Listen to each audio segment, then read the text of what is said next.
thank you to the organizers of this event for making it possible. And also thank you for the previous speakers, because actually most of you guys have already talked about what I was going to talk about as well. But I guess I'm going to treat this as like a concluding statement, since also I'm the last presenter for today. So today, my title is Education and Cooperation for Peace.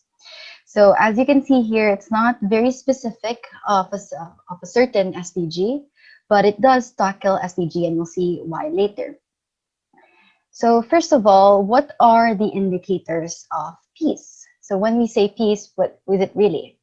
So number one, it ensures access to information. So I think the first or second presenter mentioned this about the importance of spreading information, or there is an apparent lack of information, communication in their certain country, and that it needs to be addressed. And next, second indicator of peace could be strengthening relevant national institutions. So this could be the government or relevant financial services for the country. And number three, it's to combat terrorism. So basically, whenever you hear the word peace, it is related to the word violence or terrorism. So in a way, what's the opposite of peace is actually violence, and the only way to peace is to abolish it. Now, in the fourth point, it's to broaden and strengthen the participation of developing countries in the institutions of global governance.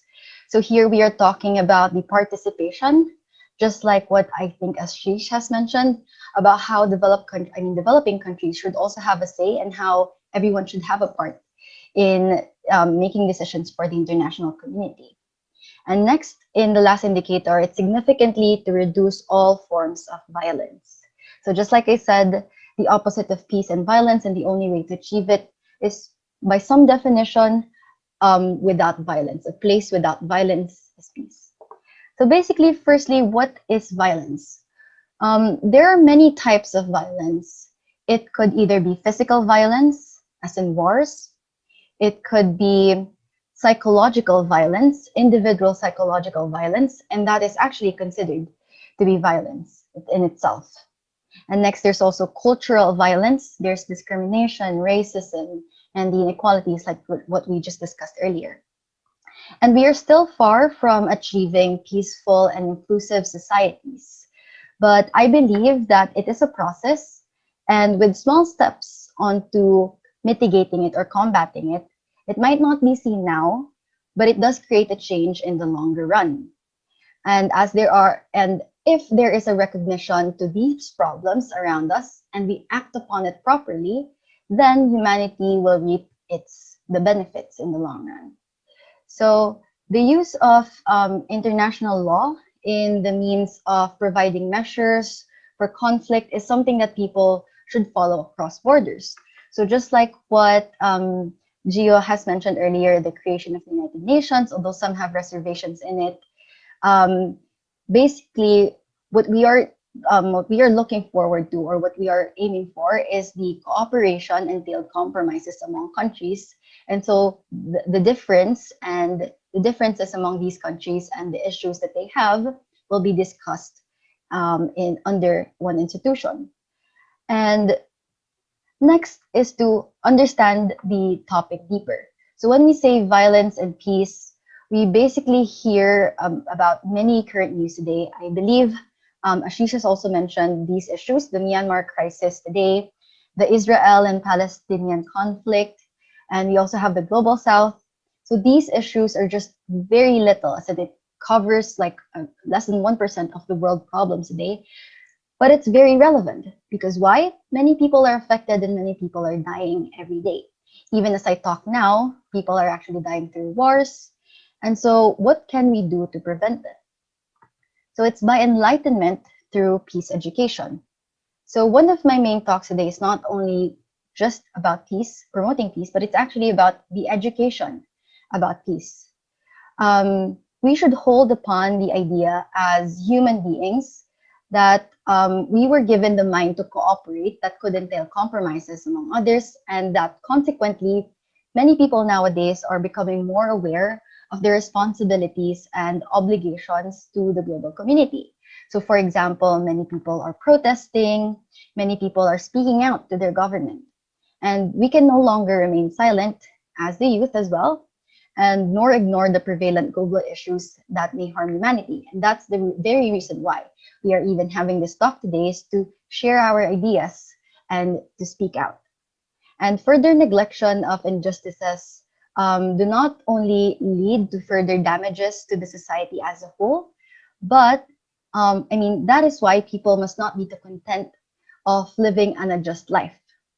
And the continuous seek for avoiding this is through the support of further recognition in the importance of peace education. In simple man's way, or in simple terms, you could do this by not only absorbing information from narrow news sources. Say you are reading news from the BBC. Oh, I'm already politically aware and I could answer anyone else. But actually, it's more than that. It should be more than that by reading more news, more history, gather oneself, or engaging oneself in many youth advocacies, engaging oneself in events that are socially accepted, or in other social sciences and the like. So if the youth is taught of peace education at an early age, then the learned values turn into past acts of goodwill towards other people. So imagine it's like you're creating a web of goodwill acts or goodwill education to other people, because the people that you teach or who you teach will also pass it upon others, creating like a linkage of global cooperation, or like it develops a culture of peace around communities. That is why, not yet this one, but that is why it should be under the youth's responsibility to educate themselves.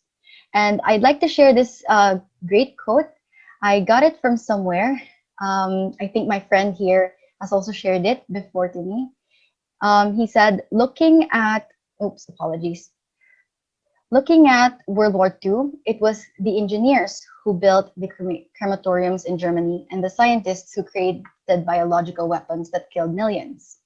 The application of science and technology has infinite possibilities, but it is the job of the humanities to guide where these possibilities are headed. So it's basically saying that education, yes, is important, because it's apparent today that many schools are concentrating merely on the maths and the sciences, but not really much on the humanities. Some cases in the Philippines even plan to abolish some of the humanities subjects, and that's a very terrible issue we are facing today. So we must understand that peace education is very important, because it's not only the youth's responsibility to educate themselves, but also for the older generations and the government to create better institutions, and basically the whole population to cooperate by itself. Basically, everyone should work on it together. And when achieving peace, we basically already achieved 6 of the SDGs. That is health and well-being, which is goal 6. Health and well-being, whenever we achieve peace, we abolish war, we could improve the economy, then we have better health and well-being. Reduce inequalities through peace, because whenever it is an indicator of peace already, and whenever you have peace, then you assume that people do not generally have inequalities anymore. And next, it's economic growth as well. And why?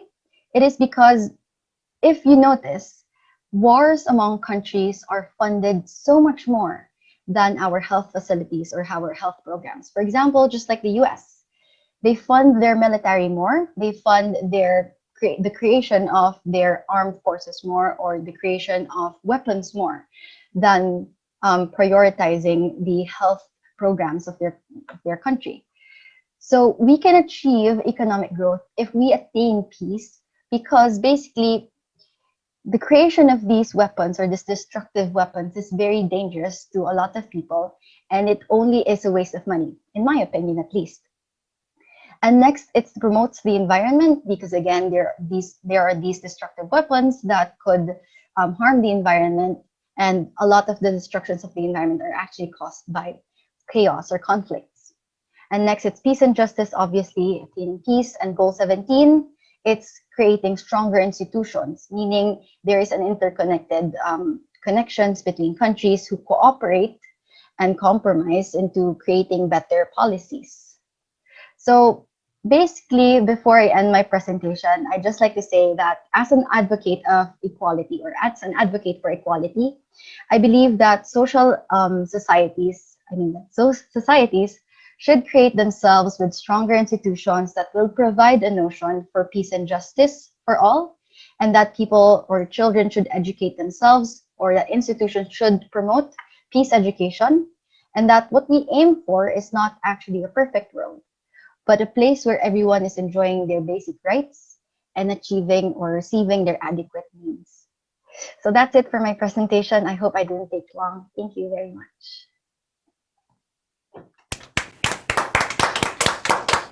Thank you, Akiko. Hello, Akiko. So I just want to agree with you that education is really important and building awareness amongst the youth is really important in ensuring peace education. But my question is, do you believe that the world can have global lasting peace? Given that I think some people say that it is in human nature for violence is sometimes found in human nature, and like sometimes war is unavoidable. Do you think that we can achieve this sort of lasting peace? All right. So to answer your question, honestly, in my opinion, well, actually, I have no opinion about that. Only because there's not enough statistics to prove or to answer you definitely. Because I personally am just a student as well. And I cannot answer you definitely because nobody knows the answer to that. But what I can say, or what I can argue, is that violence is not actually something that people choose, or that something is natural to people. So I think that people have a choice, but sometimes they're just really intertwined with the, I guess, conflict within the countries. But what we can do is to really just make awareness to the communities and to the government or the higher ups into solving these issues. Because really, it's not natural, really, for people to have wars, but it is possible to avoid it. So, yeah, that's my take on that. Okay, thank you so much. I would just like to ask, since these SDGs are supposed to be being followed by all countries, how come some countries do not really implement them, or the government do not, or the UN, for example, do not penalize countries who do not follow the SDGs? Right. So to answer your question, it's not really that the UN could actually penalize, because the UN, or the United Nations organization rather, is established there as a guide for countries. And it's the only organization, I mean, the only part of the UN that actually has fangs is the Security Council.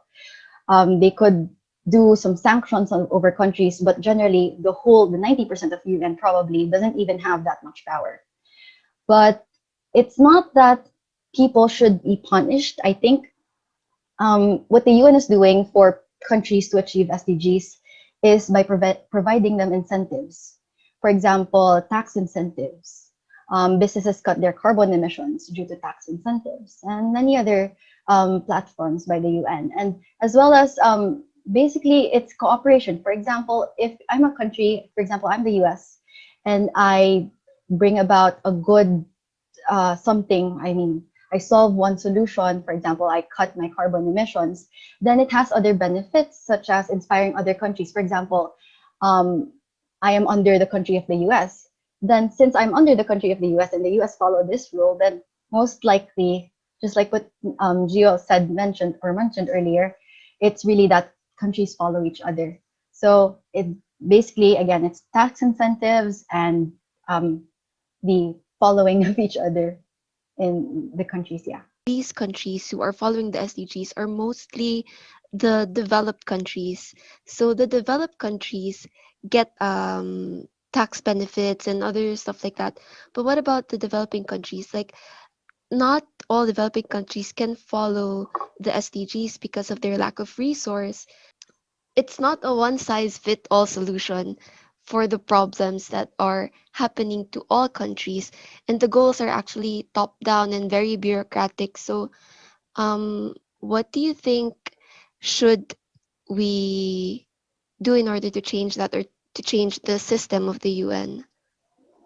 Right. So actually, I do agree with you that the SDGs are very vague, and I'm not saying that it's possible to be achieved by all of the countries in the world, but as we can see, if we analyze it more, it's that these developed countries are the one that's causing damages more.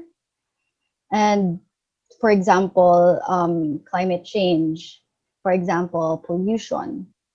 So these developed countries have a bigger role into why we have these problems in the first place.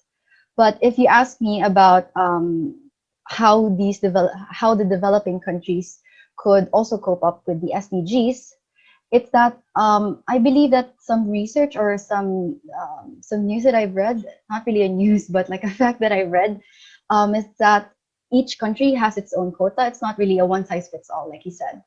Per country, they have a goal, a specific goal or specific number that they want to achieve. So just like the first presentation, I think in India, there is a specific target for their country. So yeah, it's really not a one size fits all, but I do agree that it is quite big and it's not very specific or very targeting to a country. But I think the tax incentive still has its benefits, and yeah, I think that's the answer to your question. And I remember what you said very true, and the way we apply technology is very important. And I agree with it. And my question is, how can we teach or enlighten about it and to younger generation or children? Yeah, so is this about technologies to be specific? Yes. I see. So many not developing, sorry, developed countries, for example, the US, Japan, even, they have programs actually. And I believe even the organizers of this event itself, they have initiatives into bringing their technologies or into bringing their knowledge into developing countries. So like I said earlier, it's not just the government's responsibility, but it's also institutions or people's own will into really helping these developing countries, because it's quite impossible to make them just do it by themselves. They really need international help, and the only way to do it is to really encourage or really speak out to these developed countries on what our problems are. And so please help us. And then in return, who knows, there could be like some barter or trade that they both could benefit from.